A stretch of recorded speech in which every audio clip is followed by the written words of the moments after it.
Bueno, buenos días. Agradezco a todos los muchachos acá del Bocalandro que me invitaron a dar alguna charla. A propósito Sí. de la charla que estuvo dando Gelo hace un tiempito atrás, él te hablaba de complicaciones en la cirugía del pie o del antepié. Entonces no sé si ustedes se acuerdan que yo le había comentado que tenía una charla pensando que era de todo antepié, y en realidad son complicaciones de las artrodesis de metatarsofalángicas del halo. Es un tema que tuve que dar hace un tiempo atrás en un curso que habíamos hecho en el Austral. Bueno, vuelvo a repetir esto. Esta era una paciente que yo le había hecho una chevron, porque tenía una luz valgus, y en realidad tenía artrosis ya del vamo, entonces tuve que terminar haciéndole una artrodesis, y acá se ve el orificio del tornillo que tuve que sacar, ¿no? Bueno, en cuanto a la artrodesis metatarsofalágica del hallux, los objetivos es obtener una sólida fusión metatarsofalágica con un primer dedo estable y en óptima posición. Fíjense este pie, y esta es la radiografía y el aspecto después de la cirugía. ¿Mm? Una paciente que tenía una luz valgus severo, con un segundo dedo en martillo y subluxado, y se le hizo esto y anduvo muy, muy bien. La artrodesis metatarsofalágica de la luz es la fijación de la metatarsofalágica, que uno la puede hacer con dos tornillos canulados de 3 milímetros o con una placa bloqueada de neutralización de bajo perfil con un tornillo canulado compresivo de 3 milímetros, o eventualmente uno la puede llegar a hacer con clavijas, preferentemente roscadas de 1,5 milímetros. Y esta es la posición que uno tiene que lograr: 5 grados de valgo y la separación de la punta del dedo del pie al piso de 5 a 10 milímetros. Uno puede hacerla un poquito más en dorsiflexión en el caso de una mujer, pero poquito. Y ahora vamos a ver después por qué. En caso de una mujer. Eh, ¿Cuáles son las indicaciones de la artrodesis metatarsofalágica? Bueno, fundamentalmente la artrosis metatarsofalágica del hallux, en el hallux rigidus de tercer grado o de cuarto grado, de acuerdo a la clasificación. Esta articulación es inviable, artrodesis metatarsofalágica. Otra indicación puede ser la incongruencia marcada de la primera articulación metatarsofalágica y la enfermedad evolutiva en la artritis reumatoidea. Este era el pie de esta mujer que mostré ahora en el segundo slide.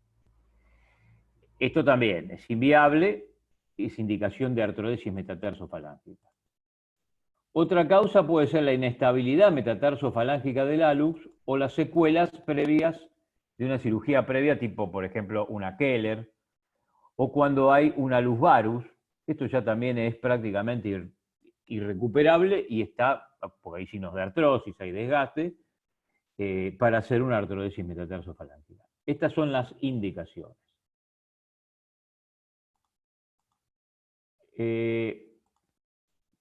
¿Cuáles son las contraindicaciones? Bueno, estas son contraindicaciones que yo diría que son un poco relativas. El mal riego vascular, la neuropatía significativa y la artritis o artrosis de la interfalángica. Digo que son relativas por esto, por ejemplo. Este paciente con este pie, ¿qué le puede hacer uno? Acá también tiene signos de artrosis en la interfalángica. Y también tiene, yo después lo voy a mostrar el caso, un mal riego vascular. Pero creo que lo único que se le puede hacer es una artrodesis. Así que son relativas. Es el pie. Este paciente es un paciente renal crónico, con múltiples sesiones de diálisis. Fíjense el color que tiene el hueso cuando lo abrimos. Este, a lo mejor, eh, a lo mejor Ávila se acuerda, porque este paciente lo operé yo con Benedetto. Y bueno, pero es para hacer una artrodesis, no queda otra, a pesar de que no es el paciente ideal. El paciente tenía un hiperapoyo en la cabeza del primer metatarsiano, tenía desviado el dedo, tenía mala circulación, pero había que hacer una artrodesis. Otra cosa no se me ocurre. Y le terminé haciendo una artrodesis que me quedó un poco rotada. ¿Por qué? Porque por la gran artrosis que tenía no me di cuenta y no lo pude derrotar. De cualquier manera, el paciente anduvo mucho, mucho mejor con la artrodesis que sin él. Esto en cuanto a la técnica. En cuanto a la técnica, hay que hacer una buena liberación del cartílago articular. Que el hueso quede bien, bien sangrante. Bien, bien sangrante, como se ve acá. Con gubia, preferentemente en la parte del metatarsiano. Hay algún tipo de, de tornillos y algunas ortopedias que pueden mandar a veces unas raspas que son cóncavo y convexas y son maravillosas. Pero si no, esto con gubia y después con una buena raspa sacar todo el cartílago de la falange proximal. Esto es importantísimo porque si no, puede haber una de las grandes complicaciones que es la pseudoartrosis. Hay que tomarse todo el tiempo. Todo esto que está acá volando es todo el hueso que está y el cartílago que está volando cuando uno le está pasando la fresa. Este es el paso fundamental para la cirugía. Por ejemplo, con 2 tornillos cruzados, como mostré antes, esta es una buena opción. Es más, hasta no hace mucho tiempo era la opción que yo tenía. Con 2 tornillos cruzados, pero también puede ser con una artrodesis con una placa y tornillo, como se ve en este caso, que eso sí es una muy buena opción. Una placa con tornillos bloqueada, con un tornillo de interposición, no es un tornillo muy compresivo porque no pasa el trazo en forma perpendicular como corresponde. Acá tenemos algunos otros ejemplos de placas de diferentes. Algunas ortopedias tienen para el lado derecho, para el lado izquierdo, uno las puede ir moldeando, tienen que ser de bajo perfil. Acá hay, por ejemplo, los pasos. Fíjense que acá ya está pasado el tornillo primero, que no llega a ser del todo compresivo, pero comprime bastante y luego se le coloca la placa en forma de neutralización. Fíjense acá otros casos más. Así es como debe quedar. Otro caso más. Acá sin querer, ayer mirando las placas y las fotos, descubrí esta que tiene otra complicación en antepié, también ahí si anda Gelo escuchándolo. Esta es una osteotomía que se le hizo al quinto metatarsiano para un juanetillo desastre y el tornillo se pensó a ir desplazando. Es una pequeña complicación. También se lo puede artroizar con clavijas, preferentemente roscadas. No es lo ideal, no es lo ideal. Yo diría que hoy por hoy lo ideal es hacer con placa y tornillo y en segunda instancia con tornillos. Depende también la calidad ósea. Acá una con un tornillo y unas clavijas. Estas fotos no son mías, son de Macklin, un pie reumático muy, muy severo y uno lo ve y parecería que fue un desastre, pero la paciente mejoró muchísimo. Fíjense que en este caso, para remodelar todo el antepié, que no les quedó muy lindo tampoco, lo hicieron por vía dorsal. Esta vía prácticamente no se usa más. Es mucho mejor hacerla por vía plantar. Esa es otra charla que si algún día quieren la podemos hablar, que es de pie reumático. Entonces vamos propiamente dicho a las complicaciones de la artrodesis metatarso-falángica del hallux. Yo diría que las principales, por eso las puse con rojo, son la malposición, o sea, que quede en valgo, varo o rotación, y la pseudoartrosis. En menor grado, las fallas del material y los errores de técnica. Y por último, el daño del nervio dorsal digital, la dehiscencia de la herida y las infecciones superficiales y o profundas. O sea, estas son más o menos todas las complicaciones que se presentan en este tipo de cirugía. La verdad que yo creo que ahora mirando la charla, porque era una charla antigua esta, creo que los errores de técnica, o sea, creo que la mala planificación es lo principal. En definitiva, siempre el comandante del equipo es el cirujano y cuando hay una falla, en forma directa o indirecta la falla es por culpa del cirujano. Es porque o se hizo mal la planificación o se hizo mal la técnica, y no es muy fácil echarle la culpa a que falló el material. Si falló el material es porque uno usó un mal material y no lo debería haber usado. Esa es la verdad. Creo que esta pandemia nos tiene que servir también un poco para eso, para empezar a pensar que hay que empezar a poner mejores materiales, hay que empezar a cobrar mejor como profesional. ¿Voy bien por ahora? ¿Qué les parece? Excelente, Hugo, como Perfecto, siempre. seguimos.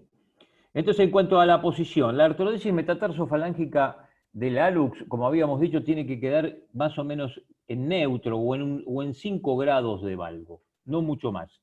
Si uno, eso es lo correcto, si uno se pasa para el valgo, o sea, 15 grados para afuera, se va al valgo, y 15 grados para adentro, se va al varo. Esto es lo que no corresponde que habría que hacer. Esto es incorrecto. ¿Por qué? Porque si uno que lo deja en valgo, se empieza a juntar con el segundo dedo, con lo cual trae molestias, después vamos a ver algún caso, y si se va al varo, bueno, se produce, queda como una especie de alus varus, y hay que empezar a tratar de corregir eso, porque si no, no va a tener problemas con el calzado, dolores en la uña, etc. En el valgo se va hacia el segundo dedo. Entonces, esto es incorrecto. Lo correcto es la separación de la punta del dedo con respecto al piso de 5 a 10 milímetros. Esto es incorrecto porque va a haber hiperapoyo debajo de la falange distal. Y esto también es incorrecto porque va a haber hiperapoyo a nivel de la metatarsofalángica, artrodentada, y va a producir callosidades, dolor, etc. Esto es lo correcto, separación de la punta del dedo del piso de 5 a 10 milímetros. En algunos casos, no tanto ahora, pero en otras épocas a las mujeres se le podía poner un poquitito más de 10 milímetros, como para que puedan usar un taco. Pero guarda con no pasarse a la hipercorrección en flexión dorsal, porque empezamos a tener problemas debajo de la cabeza del metatarsiano. ¿Ven? Por ejemplo, acá en este caso, hiperapoyo debajo de la cabeza del metatarsiano. O las hipercorrecciones, como en este caso, que se va al varo. Había quedado muy bien, la placa muy bien colocada, pero se fue al varo. Esto hay que corregirlo también porque si no va a haber problemas con el calzado. Este es el caso de la mujer que presenté al principio, que yo le había hecho una chevron y que en realidad era para una artrodesis. Y entonces puse acá complicaciones de la metatarsofalángica del hallux y dije, esto es una mala posición, lo dejé en mala posición, en realidad no. Lo que no tuve en cuenta es que la interfalángica estaba en valgo. Entonces, esto tiene corrección. Yo se lo propuse a la paciente, la verdad que no le molestaba mucho, pero uno puede hacer una osteotomía en la falange distal, una Eiking distal, y corrige el eje este. ¿Se entiende lo que dije? ¿Se entendió? Sí, doc. Sí, doc. O sea, yo hice la artrodesis en buena posición, no está mal hecha la posición. Lo que no me percaté es que la falange distal está en valgo y entonces esto uno debería corregirlo con una Eiking distal. Si uno le hace una Eiking acá, le saca una pequeña cuñita, lo endereza el dedo. Este es el otro caso del paciente ese que había mostrado hoy, con una insuficiencia renal crónica, con diálisis. Bueno, quedó en rotación externa, pero fuera de lo estético el paciente mejoró muchísimo. Hay que controlar las rotaciones dentro de lo posible. Otra de las complicaciones que tiene la artrodesis es la luxación y la deformidad plástica de la articulación interfalángica. Las artrodesis no son gratuitas y con el tiempo empiezan a sufrir otras articulaciones. Fíjense cómo se fue desviando esta articulación interfalángica, que encima está artrósica y que es de difícil solución, porque artrodesar toda la columna interna no sería de lo mejor. Pero son pies de tipo reumático, ¿no? Otra de las fallas de complicaciones son las fallas del material y los errores de técnica. Fíjense, por ejemplo, este caso. Acá tenemos ¿saben lo que es esto? Una clavija perdida, una clavija perdida en la diáfisis del primer metatarsiano. No tiene demasiada importancia, pero da bronca. Y esto es porque es mal material. La clavija se partió y se mandó de adentro. Acá, aparte de malos materiales, un desastre mío. Esta era una paciente mía, se me fue la mano con el tornillo que está acá. Acá hay otro tornillo perdido de una operación anterior. Acá hay una clavija perdida para tratar de hacer la artrodesis. Lo mismo que pasó en este no es un paciente mío, pero es similar. O sea, sepan que las cosas pueden ir pasando, pero en general la culpa la tiene uno, fundamentalmente. Este también es un caso mío. Si uno mira esta placa, uno ve que está muy linda. Fíjense, esto que está acá, ¿saben lo que es? ¿Alguno me puede contestar? Acá se ve de nuevo en la oblicua. Una mecha, Doc, que se le rompió. Una mecha. Se me partió la mecha. Se me partió la mecha. Quise sacarla, intenté, pero me di cuenta que para sacarla iba a ser un desastre porque tenía que romper ahí toda la falange. Por lo tanto, la dejé. Y pasa desapercibida. Si uno no saca el oblicua y ve esto y esto, podría llegar a pasar como que es un tornillito y anduvo bien, pero es un desastre. Y esto es porque es mal material. Y la culpa la tengo yo, porque yo no tengo que operar con ese tipo de material. ¿Se entendió? Ruptura de la mecha intrarósea, acá. Esta también no es un caso mío tampoco, pero es interesante cómo la mecha se metió adentro del metatarsiano.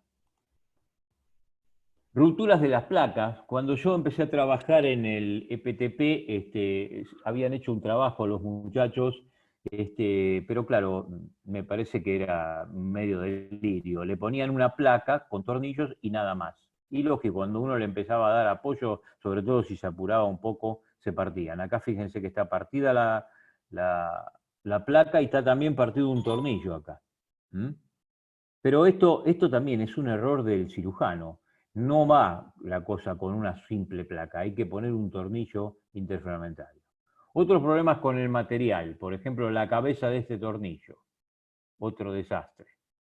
Se partió también, se rompió la cabeza de este tornillo. Y hay que tenerla en cuenta porque si uno después tiene que retirar esto, no es tan fácil. Ruptura del material y pseudoartrosis. O sea, acá las dos cosas. Se rompió el tornillo y encima tenía una pseudoartrosis. O por culpa de la pseudoartrosis se terminó rompiendo el tornillo. A lo mejor porque uno le dio apoyo precoz o la paciente empezó a pisar antes.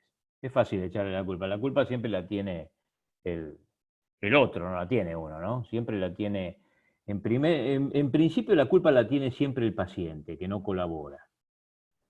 Puede seguir siendo que la culpa la tenga el segundo ayudante. No, antes la instrumentadora o la circulante de quirófano. Después el segundo ayudante, después el primer ayudante, o el paciente que no colaboró, nunca el cirujano.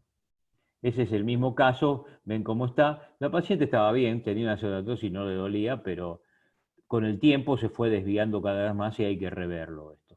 Es la misma paciente. Rupturas de la placa con pseudoartrosis, tornillos que se saltan, que se vuelan. Y, bueno, también, por supuesto, infecciones y dehiscencias de la herida. Por suerte, en general, son superficiales. Y también dependen mucho del cirujano, del trato de las partes blandas, del trato del paciente y del buen estudio, porque si el paciente tenía problemas circulatorios, también uno lo tendría que haber previsto. Como conclusiones, es una cirugía de rescate estabilizadora de la metatarso-falángica del hallux. Hay diferentes medios de fijación, hay múltiples indicaciones, no está exenta de complicaciones, no hay que subestimarla, hay que realizarla con instrumental y material adecuados. Y es una técnica precisa con adecuada curva de aprendizaje como toda la cirugía, sobre todo del antepié. Dejé esta frase para lo último, que la decía siempre Macklin y que me parece maravillosa. El vivo aprende de las equivocaciones ajenas, el bobo aprende de las propias, y el necio no aprende de ninguna de las dos, ni de siquiera de las ajenas ni de las propias. Así que llévense esto a la casa. Esta charla fue un poco para darles la idea de lo que es esta cirugía, que no es una pavada, y aprendan de las macanas que me mandé, así por lo menos cometen muchas menos que yo. Seguramente el que no opera no comete errores, el que opera las va a cometer. Espero que sean en menor medida que las mías.